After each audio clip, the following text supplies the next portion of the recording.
Greetings, Mythics. Yes, we are at UK Games Expo 2023, and we are with the delightful Rene and the delightful Richard of Lone Wolf, and we've got a very, very exciting game here. This is Lone Wolf, the miniatures game. Yes, you love your little miniatures, don't you?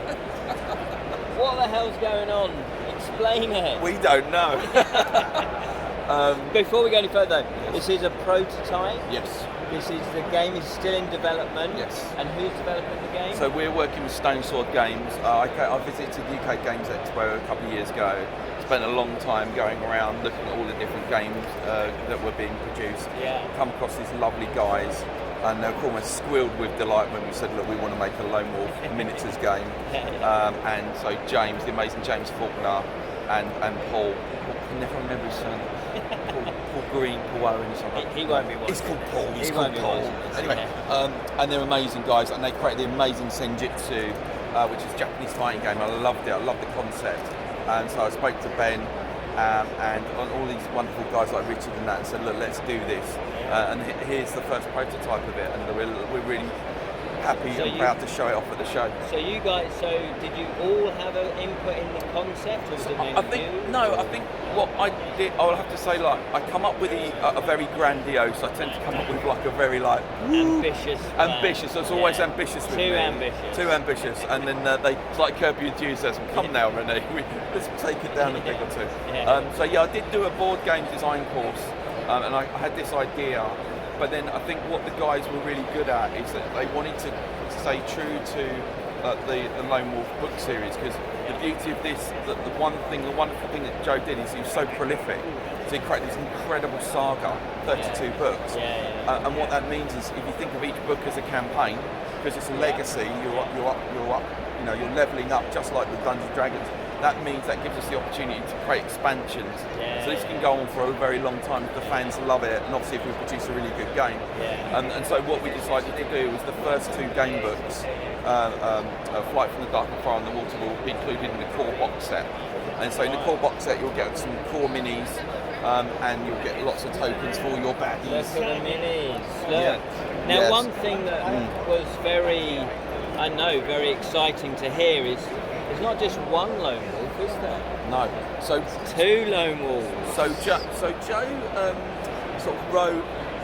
I mean, originally, I have to say, originally, it was there was sort of references to Lone Wolf being male, but it's always a bit ambiguous, right? Yeah, because it's a game book, so normally it's you do this, you do that. So obviously, if you're a female, you're going to put yourself in that situation. It gets a bit boring. It's like, I'm another male. So, I mean, it's not necessarily about male and female. It's about you, right? Yeah. And I just think that, and that's what I love. So with definitive editions, that is, you don't know the gender. So right? you can pick. Yeah, and we've done that. So we've taken that and said, hey, why not be Lone Wolf female? Why not be Lone Wolf male? Whatever, and then you've got other. So how many minis are there going to be? So there'll be about 8 in the core set. So you have the kind of main people in your gang, and the monsters. And then we've got to have Zagana. So the idea with these expansions, these campaigns, is you're going to have the big baddie with each one. You're going to have some of the other core characters, so you can add into your kind of crew.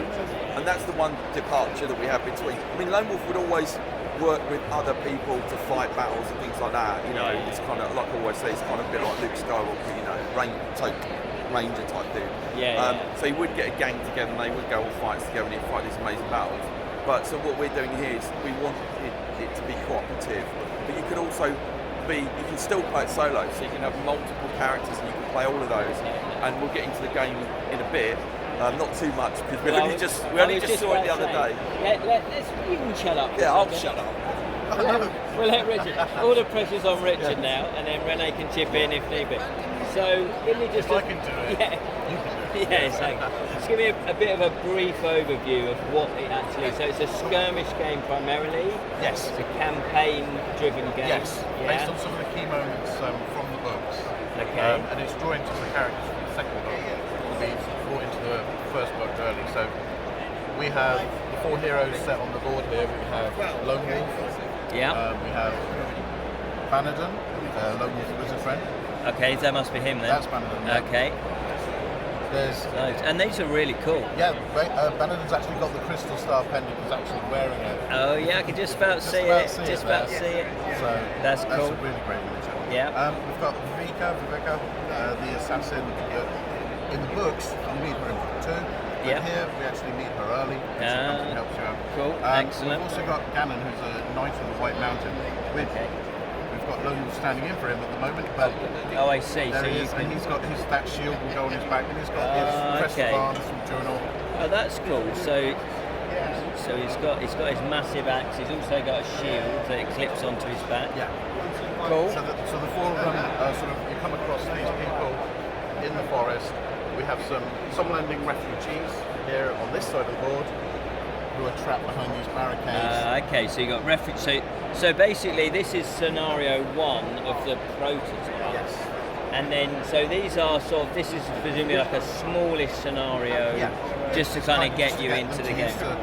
Using your abilities, because of course the main thing is it's a cooperative game. You have to work together. Co-op game. To beat the scenario. Yeah.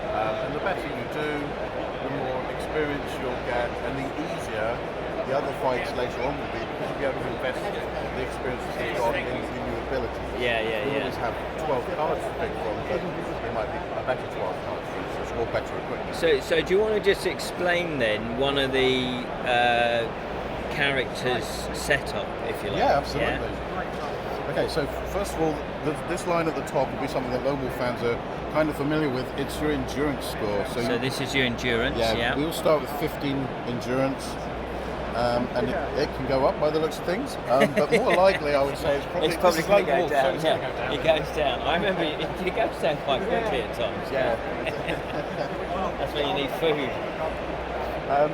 So up here, the first one is your Kai dice. Okay. Now this is Bannerton, so Bannerton's only got 1 Kai dice.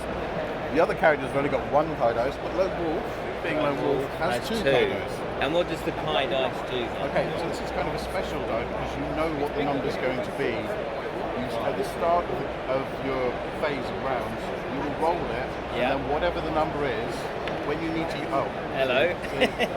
That doesn't happen in the books. So buy the game, it's even better. So there we are. So I've rolled a 6. So any time I need to use one of these abilities, if I need to get a number that 6 is going to be useful for, then I can plug that in instead of using the regular dice, which are the black ones, which we're coming down to, because you've got a dice. Oh, okay, you've got cooler dice, So the black dice, everybody's got a certain number of. And these yellow ones are special ones. These are actually willpower dice for Bannerton. Okay. We've got, I believe they're called dexterity dice. I don't know if that's the final term, but dexterity dice for Viveka. Oh, and I see. Strength dice for So each different coloured dice for each character, you get a different skill. Yes. Okay, excellent. So Bannerton specialises in willpower skills. In willpower. And there's a spell here he can cast, and because of the yellow square there, that means he'll be using one of these yellow dice. Okay, so you go, I rolled a +5, brilliant. Or so these have got 4, 5 or 6. Yeah, 4, 5 or 6 on those, luckily, so there's a good chance you can get it. And then that means you can then cast that spell. Yes. Excellent. Yeah. And do you get a deck of these spells? You get a deck of 12. A deck of 12 spells. We've just put some out as soon as out. If we had time, we'd go for it, but you can pick them from there's counter spell that you might recognise from the books and things. There's other things you can do. You can get people to run towards you, particularly maybe you want to save the villagers. Because that's the whole point of it. There's a healing spell as well, and things like that. So that's pretty cool. Tactics are important. And then of course you've got your bottles, your items and your yes, that's a healing potion of Valmsper. Nice. So Lone Wolf fans will be familiar with what that sort of thing can do.